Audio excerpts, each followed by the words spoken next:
It started with a drip, barely audible over the hum of the refrigerator and the occasional clatter of dishes. But there it was, rhythmic, steady, annoying. The kind of sound that gets under your skin after a while, even if you don't notice it at first. The kind that hints at something deeper than just a plumbing issue. But I didn't know that then. I was in the kitchen when she called for me. Eli. Her voice from down the hall, light and casual. The tub's leaking again. I was halfway through sorting mail. Water bill, junk flyer, jury duty notice. The usual debris of a life that looks normal on the outside. I tossed the mail onto the counter and headed toward the bathroom. Karen was already there, standing with one hand on her hip, a towel bunched at her feet, soaking up the slow betrayal of water. Same spot? I asked, kneeling to get a better look. Yeah, she said, pulling her robe tighter. It's getting worse. The tub had been a problem for months. It was an old clawfoot thing, charming in that vintage misery kind of way. I'd patched the pipes myself once, then called the guy off Craigslist the second time. This would be the third. Third time's supposed to be the charm, right? Call someone, she said, brushing past me to grab her phone from the sink. I caught a whiff of her perfume, something floral and faintly citrus. I hadn't noticed it earlier. She never wore perfume around the house. I'll handle it, I said, but she was already scrolling. That was Wednesday. By Thursday morning, she'd booked someone. He's coming tomorrow, she said, sipping her coffee, phone still in hand. Said he could swing by late afternoon. I raised an eyebrow. Short notice. He had a cancellation. Lucky how? Lucky. Yeah, that's one word for it. I didn't think much of it at the time. Karen was efficient with things like that. Scheduling, organizing, making things happen. She could plan a dinner party in an hour and make it look effortless. Always had that polished charm, that competence. It's what drew me to her in the first place. The plumber showed up at 4:12 p.m. on Friday. I remember the exact time because I was on a Zoom call with my manager pretending to care about quarterly metrics when the doorbell rang. Karen opened it before I could even get up. I only caught a glimpse, boots, jeans, a black t-shirt with Joe's Plumbing in faded letters. Hey there, I heard him say, smooth, confident. Right this way, Karen replied. Something about her tone made me glance back at the door. Joe wasn't what I expected. He was younger, maybe mid-30s, athletic build, tan like he worked shirtless in the sun. His beard was trimmed, but not too neatly. The kind of guy who looks like he doesn't care how he looks, but absolutely does. I went back to my meeting, forcing myself to focus on the screen. From down the hall, I heard tools clinking. The sound of pipes being twisted, something metal dropped, Karen's voice laughing lightly. She never laughed like that when I was in the room. I told myself I was being paranoid. When I finally ended the call, the hallway was empty. I stood there for a beat, listening. Faint voices, then silence, then the distant sound of running water. I knocked on the bathroom door. Everything okay? A pause. Then Karen's voice. Yep, all good. Joe's just testing the pressure. Testing the pressure. That's what she said. I didn't press. Just walked away, stomach twisting for reasons I couldn't name. An hour later, Joe left. I heard the door close. Karen stayed in the bathroom for another 10 minutes. When she came out, her hair was damp. I asked how it went. She smiled a little too brightly and said, he fixed it. That night, she was different. Not affectionate. Not distant either. Just distracted. She kept checking her phone when she thought I wasn't looking. Typing with her thumb, pausing, erasing, typing again. Her smile was wrong, like it didn't quite belong on her face. I didn't say anything. Instead, I waited. The next day, while she was in the shower, I checked her phone. I've never done that before, not once in our 8 years of marriage. But something in me had shifted. A quiet, calculated switch had been flipped. The message was there, plain as day. That was fun. Let me know when I can come fix something else. Next Friday, I'll make sure Eli's busy. My heart didn't sink. It didn't explode. It just froze, like a machine locking into place. I stood there for a moment, staring at the glowing screen, thumb hovering over it like it was some kind of weapon. Because it was, wasn't it? A digital confession. A signed contract of betrayal. I heard the water shut off and slipped the phone back in place. She came out wrapped in a towel, humming. I smiled at her, and right then, I made a decision. I wasn't going to confront her. Not yet. I wanted to see how far she'd go. I want to know what else she was willing to throw away before I pulled the rug out from under her. I let her play this game, but I was going to change the rules. I started paying attention. Not the distracted kind of attention I'd been giving our marriage the last couple years. Half listening, half seeing, nodding at the right moments like I was part of it. No, this was different. Cold. Intentional. Surveillance disguised as indifference. Karen didn't notice. That was the first surprise.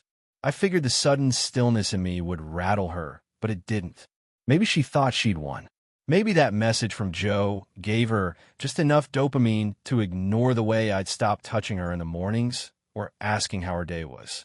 I watched her routine like a detective watches a suspect. She started dressing nicer on Fridays. A touch of mascara.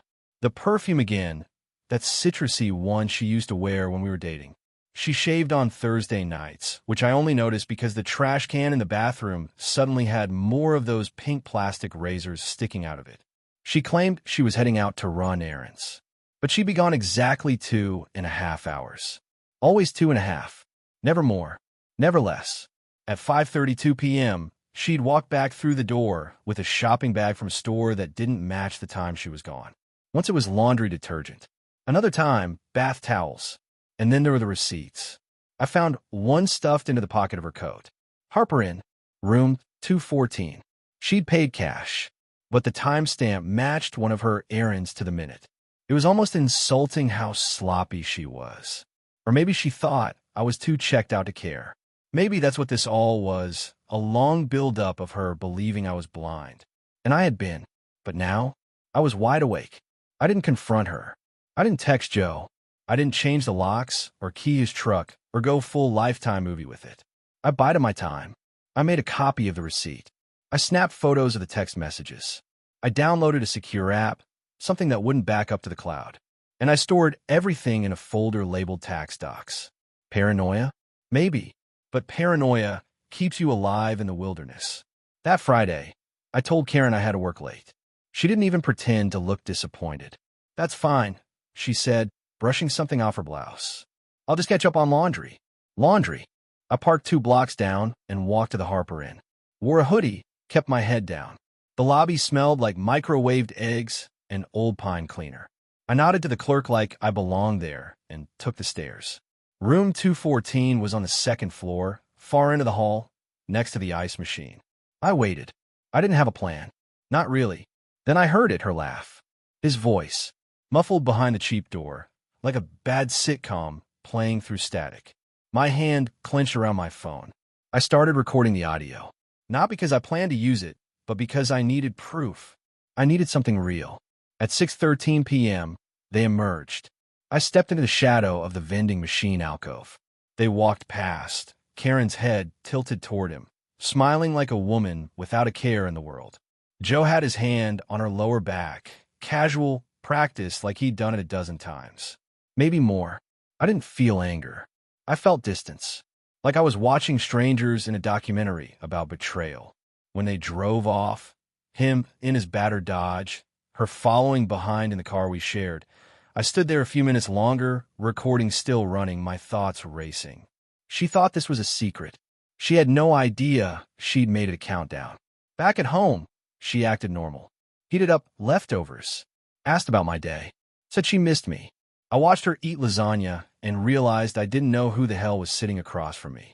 It was a face I'd memorized, a voice I'd loved, a body I'd touched for 8 years, and yet it all felt like a mask now.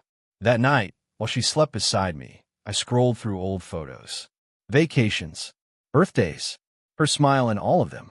It looked the same, but now I wondered if it had ever really belonged to me. The next morning, I made a spreadsheet. Yeah, a spreadsheet. Days, times, patterns. Her mood before and after. Even her outfits. I started building a psychological profile of my wife, not out of curiosity, but out of necessity. If I was going to make my move, I needed to know every angle, every weakness, because this wasn't about catching her. It was about outplaying her. I didn't want an apology. I didn't want her to cry or beg. I didn't even want revenge, not the messy kind. What I wanted was control. I wanted her to realize, too late, that she had underestimated the man sleeping beside her. And I knew just where to begin. By the following Friday, I'd already rewritten the script. Karen thought she was getting away with something. Thought her secret rendezvous with the Harper Inn was a clean escape hatched from a marriage that had, in her eyes, probably turned stale. She didn't realize I was already inside her escape route, moving pieces while she thought I was sleeping. That morning, I made her breakfast. French toast. Her favorite. She raised an eyebrow when I brought the plate to her in bed. "What's this for?" I smiled. Just felt like it. The look she gave me was unreadable. A flicker of suspicion. Maybe, or guilt. She smoothed her robe and dug in, muttering a half-hearted thank you. She wasn't used to me being thoughtful without a reason, which said more about the state of our marriage than I liked to admit. While she ate, I stood by the window, sipping my coffee, watching the reflection in the glass. The way she chewed slower than usual. The way she checked her phone, then tucked it under her thigh when she caught me looking. Her tells were stacking up. At 3:45 p.m., she left to get groceries. I waited exactly 8 minutes after the garage door closed, then grabbed the burner phone I'd hidden in the drawer beneath our tax records. The same drawer where she once hid her birthday gift for me, back when she still cared. I called the Harper Inn. "Front desk." A sleepy voice answered. "This is Officer Jameson with the County Vice Unit," I said, voice calm, clipped. "We've received multiple complaints about illicit activity in room 214. We'll be stopping by shortly." I hung up before he could respond. It wasn't real. I wasn't a cop. But people in places like that don't ask questions when uniforms get mentioned. It was a move to rattle Joe. Just enough to plant a seed of panic. Just enough to throw off the rhythm of their little game. At 5:12 p.m., Karen came home. No groceries. She walked in fast, like she was still running from something. Her face was flushed, hair slightly damp, blouse buttoned wrong. Her eyes locked onto mine for a heartbeat too long. "Hey," she said, breathless. "Hey," I replied, stirring a pot of chili on the stove. "Get everything you needed?" There was a pause. "Oh no. They were out of ground turkey." Shame. I didn't look at her. I didn't need to. She hovered behind me a second longer, then disappeared down the hall, her footsteps just a little too fast. A woman fleeing the echo of her own conscience. That night, I brought up counseling. "I think we should talk to someone," I said casually over dinner. Her fork paused midway to her mouth. "Why?" I shrugged. "I don't know. Just feel like we've drifted. Maybe we should work on things." She looked stunned. Not touched. Not encouraged. Stunned.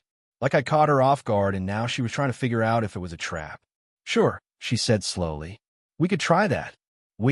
As if she hadn't already handed her loyalty to a guy who fixed pipes and left wet footprints in my home. I booked a session with a therapist she didn't know, someone from 2 towns over. Neutral ground. Then I made sure to install a little app on my phone that could record calls with crystal clarity. I wasn't just playing defense anymore. I was collecting assets. In the meantime, I did something else. I texted Joe. Not from my number. Not from the burner either. I used an anonymous messaging site, one that routes through a dozen servers across the world before it hits a phone. The message read, "You should probably get tested. She's been busy. A friend." I didn't expect him to believe it. But belief wasn't the goal. Doubt was. Because once doubt enters the bloodstream of an affair, it poisons everything. I waited to see the ripple. It came quicker than expected. Karen was quieter the next few days. Edgy. She kept checking her phone, scrolling like she was looking for something that wasn't there. No smile. No humming. No sly smirks. I didn't ask. I wanted her to stew in it. To wonder if she'd been seen. If someone was talking. Then, a break I didn't expect. She left her phone on the kitchen counter when she went to shower. Unlocked. Maybe she was slipping. Maybe Joe had rattled her. Either way, I took the opening. Buried in a hidden folder, yes, she had those, were photos. Her and Joe. One in our bathroom, mirror fogged. Another in the backyard, her laughing while he stood behind her holding a wrench like a joke. She'd brought him here. To our home. That was when something in me snapped. Not loudly. Not violently. It was more like a steel cable pulling taut. No more games. No more recordings. I had what I needed. Now it was about timing. I emailed the photos to myself. Created a new folder. Named it Divide. She had no idea I'd stopped being her husband 2 weeks ago. Now I was her ghost. And I was walking through her world, rewriting every word of the story before she could figure out how it ends. I didn't sleep much that night. Karen snored beside me, one leg draped across mine like we were still in some kind of sacred union. But her warmth felt counterfeit now, like a used coat draped over a stranger's shoulders. I lay awake staring at the ceiling, mentally rearranging the chessboard. Because now I wasn't just reacting. I was hunting. I'd spent the weekend gathering everything into one neat package. Screenshots, voice memos, call logs, that blurry but identifiable selfie of her and Joe in what was unmistakably our master bathroom. The photos were time-stamped, of course, down to the second. Even the light in the window said afternoon. That was the one that gutted me, more than all the others. Not because of what they were doing, but where they were doing it. My space. My home. That's what stung. But I didn't let it show. By Monday, I told her the therapist wanted us to journal separately. 3 honest pages about the state of our marriage. Karen smiled like it was cute. Therapeutic. She didn't realize I wasn't handing the pages to a therapist. I was building a record. I asked her to email hers to me. Said it would help to see how she felt in her own words. She actually bought it. Her email came that night. The subject line was, "Trying to be honest." Inside, she talked about feeling disconnected, how I'd grown distant, and how she needed more passion, more spontaneity. No mention of Joe. No confession. No contrition. Just soft-spoken blame, dressed up as self-reflection. She even wrote, "Sometimes I feel like I'm disappearing, and Joe, people, remind me I'm still visible." She slipped. Right there. Gave me a name in her own words. That's all I needed. But I still didn't confront her. Instead, I asked her to take a weekend off. Just the 2 of us. Cabin up north. Minimal signal. Lots of trees. The kind of place where people either fix their marriage or burn it down. Karen hesitated. Said she had plans Saturday afternoon. I waited. She backtracked. Said she'd reschedule. Said it sounded nice. That told me 2 things. She was still seeing him. She wasn't ready to let me go, which made her vulnerable. I booked the cabin. Paid in cash. No digital trail. Then I spent 2 days packing only what I needed. Spare clothes, burner phone, a flash drive with every piece of evidence I gathered, and a GoPro with a fresh SD card. If you're going to dismantle a lie, you better document the wreckage. Friday came. She wore her nature girl outfit. Hiking boots, flannel shirt she hadn't touched in years, hair tied up like she was in a magazine spread called How to Look Adventurous Without Trying. We drove in silence for the first half hour. Then she reached over and touched my hand. "I'm glad we're doing this," she said. I glanced at her and nodded.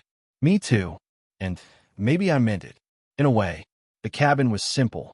1 bedroom, wood stove, a wraparound porch that creaked under its own weight. She called it cozy. I called it the final scene. We played our parts well the first night. Cooked steaks. Shared a bottle of wine. She asked if I remembered our honeymoon. I said yes. What I didn't say was, I remember the version of you that existed before Joe. She came to bed in one of my old T-shirts, curled into my chest like the years had folded back in on themselves. It would have been easy to believe in the moment, to let myself pretend. But I didn't, because I'd seen the messages. And her skin still smelled faintly of his cologne. Saturday morning, I made coffee. Strong, bitter, the kind that makes your throat tighten. Karen took a mug, sat on the porch, and stared into the woods. She looked peaceful, like someone who thought the past was behind her. So I tested her. "I've been thinking," I said, leaning against the railing. "If this works, if we come back from this, I want to start fresh." She turned, eyebrows lifting. "What do you mean?" "I mean no more secrets. No more little lies. No more hiding things." I held her gaze. "I want to know everything. And I want you to want that too." She hesitated, just long enough to confirm what I already knew. "I've told you everything that matters," she said softly. That was it. That was the line. And she didn't even flinch saying it. I nodded like I believed her. And that's when I knew I wouldn't tell her I knew. Not yet. Because if she was comfortable lying, then I wanted to see how far she'd go.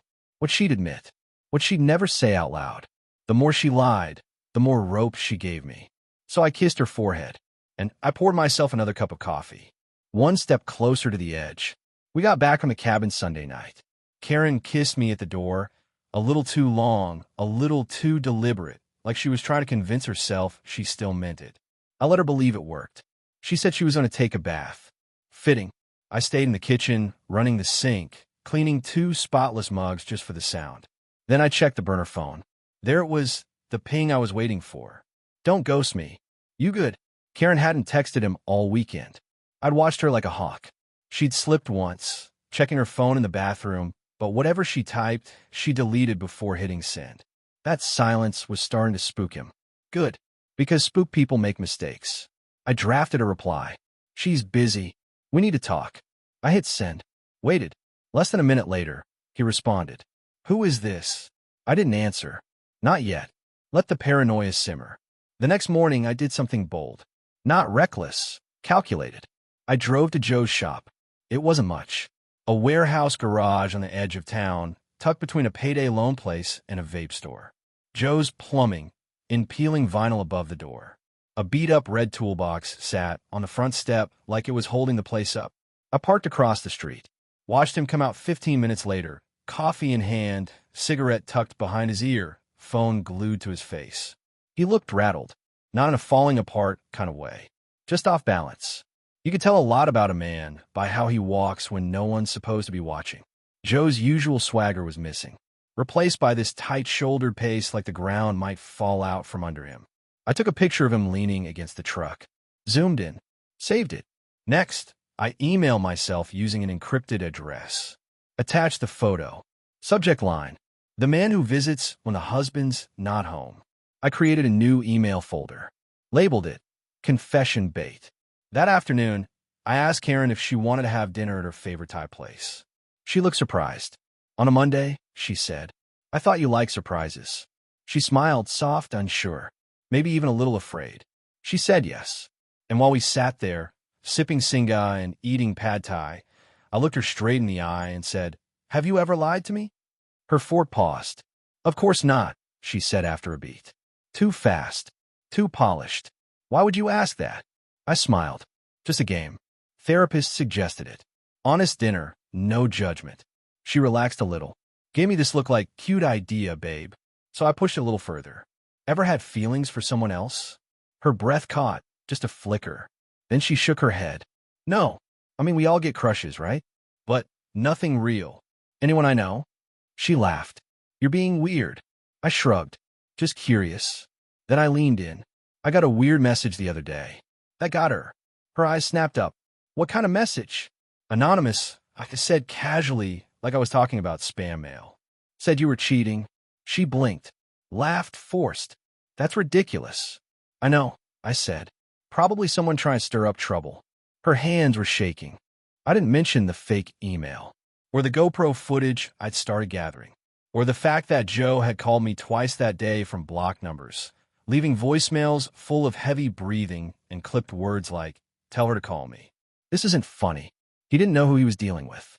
Neither did she. After dinner, she was quiet, staring out the window on the drive home. I could almost see her replaying our conversation, wondering if the walls were closing in or if it was just the wine. I gave her nothing. That night, I sent another message to Joe. This one more direct. Meet me. Tomorrow. 8 p.m. lot behind the vape shop. No name. No threats. Just the tone of a man who isn't bluffing. And he showed. I watched him from the shadows at the edge of the lot. His truck idling. Engine running like a nervous tick. He paced. Checked his phone. Kept looking around like he expected a crowbar to the ribs. But I didn't approach him. Not yet. I wanted him unsettled. Paranoid. Off balance. Because the next move wouldn't come from me. It would come from her. I just needed to give her the right nudge. She started waking up earlier. That was the first real sign. Karen, the woman who once needed 2 alarms and a splash of coffee to face daylight, was now up by 6:45 a.m., moving through the house like she was trying not to make noise or try not to make eye contact. She stopped making smoothies. Started skipping breakfast. She'd lost her appetite. Good. Guilt makes for a hell of a diet. I'd laid the bait. Now it was about giving her enough rope to hang herself. I sent Joe another message the next morning. She's using you. Watch your back. He didn't respond right away. But 5 hours later, I got a new message. Not from him, but from a burner number I hadn't used yet. That told me one thing. He was scared enough to switch phones. Who is this? What do you want? I waited a full day before answering. Truth. She's going to leave you holding the bag. No response. But I didn't need one. Because the next evening, Karen came into the living room holding her phone like it was radioactive. She didn't sit, just stood there fidgeting. Eli, she said carefully, Did you get some weird messages last week? I looked up from the book I wasn't really reading. Yeah. What? Her eyes searched mine. I think someone's messing with us. Us? I asked, feigning confusion. I don't know. Someone who knows you. Maybe someone jealous. Someone trying to start drama. I gave her a long, thoughtful look. You think someone's jealous of us? The sarcasm landed. She winced, then recovered. You know what I mean? I nodded slow. Sure. Probably just spam. But I didn't let her leave the room. I motioned for her to sit. We should talk, I said. Her eyes flickered. That moment right before the deer bolts across the highway. About what? I closed the book. Set it down gently. No anger in my voice. Just steel. Do you love me, Karen? She blinked. Swallowed. Of course I do. Would you tell me if you didn't? Her pause was microscopic. But it was there. Yes. I want to believe you, I said, folding my hands. But if something's happened, if you've stepped outside this marriage, now would be the time to be honest. The silence in the room turned violent. Karen didn't breathe. Her knuckles whitened on the phone. Her lips parted like they were reaching for the right lie. And then she said it. No, I haven't. There it was. The last lie. She'd gone too far to stop now. Admitting it would be death, or so she thought. I nodded slowly, as if I'd accepted it. And inside, I felt nothing. Because now I had her on record. Now if I needed to destroy her legally, publicly, personally, I had every tool I needed. All I had to do was press play. Later that night, she went into the backyard alone. I watched her from the kitchen window. She stared up at the sky like it had answers. Her phone buzzed twice. She didn't answer. Joe was cracking. I sent one last message. You're not the first. Just the dumbest. I knew what that would do to a guy like him. His ego was always the third person in the room. He didn't care about Karen. Not really. But he cared about not being a joke. The next day, while Karen was at her yoga class, Joe showed up at the house. I was waiting.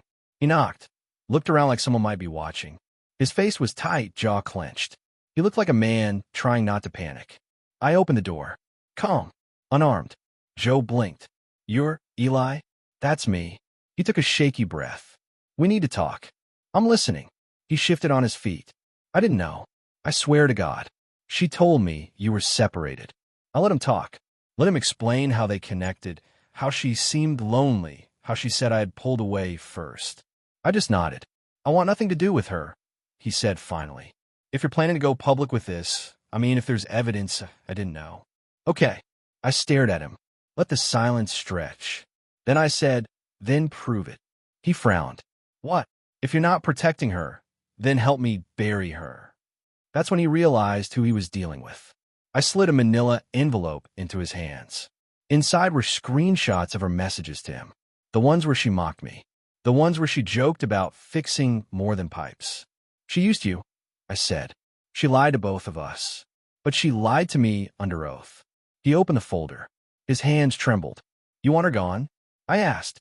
Then give me what I need. And he did. He handed me his phone. All of it's on there. I took it, downloaded the backup to a flash drive, then handed it back. Joe didn't say goodbye.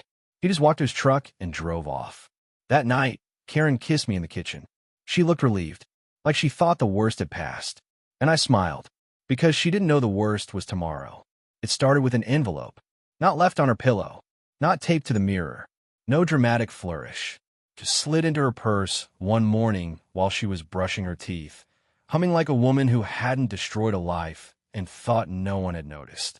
Inside the envelope, 3 photographs, one printout of a text exchange with Joe, and a handwritten note that read, You lied. I watched. I listened. Now you'll do the same. No name. No signature. But she knew. She knew. I waited in the garage, sitting on the workbench. Calm. Hands clean. 5 minutes later, the back door slammed open. Her footsteps rushed in, erratic, heel-heavy, like she couldn't control the direction her body was going. Eli, she called. I didn't answer. She found me sitting there in the half-dark. She held the envelope like it was ticking. What is this? She asked, but her voice was already breaking. Where did you get these? I looked up slow. Which part are you confused about? I asked. The picture of you in our bed with him? Or the text where you called me a cold shell of a man? Eli, I can explain. No, I cut in. You could have explained. But you lied instead. You lied to me. In this garage. In our cabin. In bed. And in therapy. Her breath caught. The tears weren't falling yet, but they were waiting. Behind her eyes, I could see the panic trying to build a story, a justification. She stepped toward me, voice soft. It didn't mean anything, okay? It was a mistake. I almost laughed. A mistake. I stood up. You know what a mistake is? Locking your keys in a car. Sending a text to the wrong person. Not screwing a plumber in your husband's house while your marriage is still breathing. Now the tears came, but they didn't land. I was past that. You don't understand, she whispered. You shut me out. You weren't there. I was right here, Karen. I never left. You just stopped looking. She crumbled into the stool beside me, holding her head in her hands. I watched her, arms crossed and motionless. That's when I dropped the real hammer. I'm filing, I said flatly. I've already spoken to a lawyer. The house goes to me. There's a clause in the prenup. Infidelity nullifies equitable distribution. You remember that, right? You signed it. She looked up, stunned. You're serious. As a heart attack. Or better yet, a leak that floods everything. She sat there, speechless. I kept going. I have screenshots, audio, photos, even your little journal entry where you accidentally admitted Joe's name. You read that? I smiled. I read everything. Her tears turned to trembling. What do you want me to do? Nothing, I said. Just disappear. Quietly. With what little dignity you have left. What about my friends? My job? My parents? They'll find out eventually, I said. But not from me. She blinked.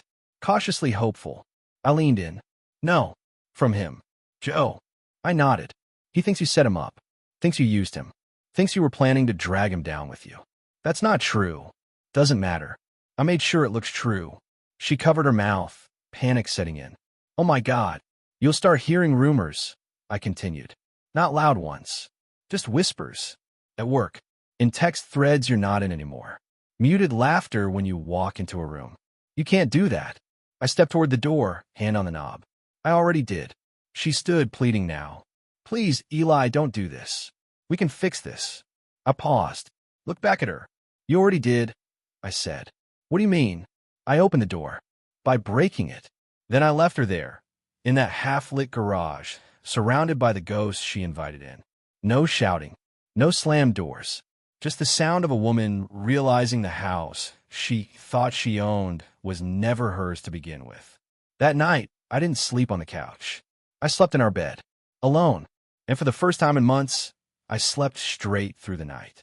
3 months passed. The divorce went through faster than I expected. Karen didn't contest it. She signed everything with the stunned detachment of someone still waiting for a deus ex machina that never showed up. Her lawyer tried to negotiate, made some noise about emotional stress, postmarital support, but I dropped the photos on the table, one by one. They never asked for anything after that. She moved out within a week. No drawn-out packing. No teary farewells. Just a rental truck, a few plastic bins, and the faintest smell of her perfume lingering in the hallway. Citrus and regret. I didn't watch her drive away. Didn't need to. I'd already buried the version of her I loved. Joe tried to reach out once. Just once. Showed up at my front door in a hoodie, ball cap pulled low like he was famous or hunted. Probably both. I didn't invite him in.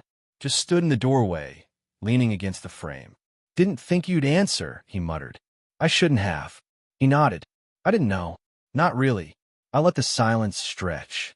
He rubbed the back of his neck. She said she'd leave you. Said she was done. I guess I believed her. People believe all kinds of dumb things when they're thinking with the wrong head, I said. I got a small, ashamed laugh out of him. I lost a lot, he admitted. Clients. Friends. My rep. One guy at the bar called me a homewrecker to my face. What did you say? I didn't. I looked at him, really looked. He wasn't smug anymore.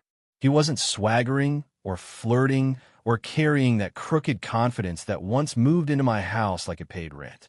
He was just wreckage. "I'm not going to ruin you, Joe," I said. I already did what I needed to do. He met my eyes, surprised. "Why not finish it?" I shrugged. "Because you're not worth it." He didn't argue, just nodded, muttered a thanks, and walked away. Haven't seen him since. Karen tried to email me. A month after the papers were finalized. Subject line, "For what it's worth." I didn't open it. Deleted it. Then emptied the trash. If she wanted redemption, she'd have to find it somewhere else. I wasn't a priest. I was just a man rebuilding his life on top of a grave. The house is quiet now. Too quiet some days. The silence has weight, the kind that settles in your chest when the TV's off and no one's asking what's for dinner. At first, I thought I'd hate that. The stillness. The space. But I come to like it. I replaced the bathtub. Ripped the whole thing out. Pipes, fixtures, tile. Every trace of what happened in that room. Sledgehammered the memories. Hired a new crew to rebuild it. When they asked what I wanted, I said simple, clean, mine. They delivered. The new tub is smaller, deeper. Dark stone instead of porcelain. It doesn't creak when you step in, and there are no footprints left behind after you climb out. I still get questions sometimes. For people who knew us, mutual friends. "Hey, what happened with you and Karen?" My answer's always the same. She left something running too long. I had to shut it off before it flooded the whole place. Sometimes they laugh. Sometimes they nod, like they understand more than they say. Sometimes they just change the subject, which is fine, because the only story I need is the one I lived. I'm not looking to rewrite history. I'm just not letting anyone else write mine again. These days, I keep things quiet. Read more. Run in the mornings. I started a journal, not to document pain, but to remember peace. The kind you find when there's no one left to lie to you. I don't miss her. Not really. What I miss are the things I thought she was. The feeling of having someone beside me at night who wasn't making plans to disappear. But you don't mourn illusions. You bury them, and you build better things on top of the ash. I didn't set out to ruin her. I just refused to let her destroy me. And maybe, in the end, that's the best revenge of all. She gets to live with what she did. And I get to live.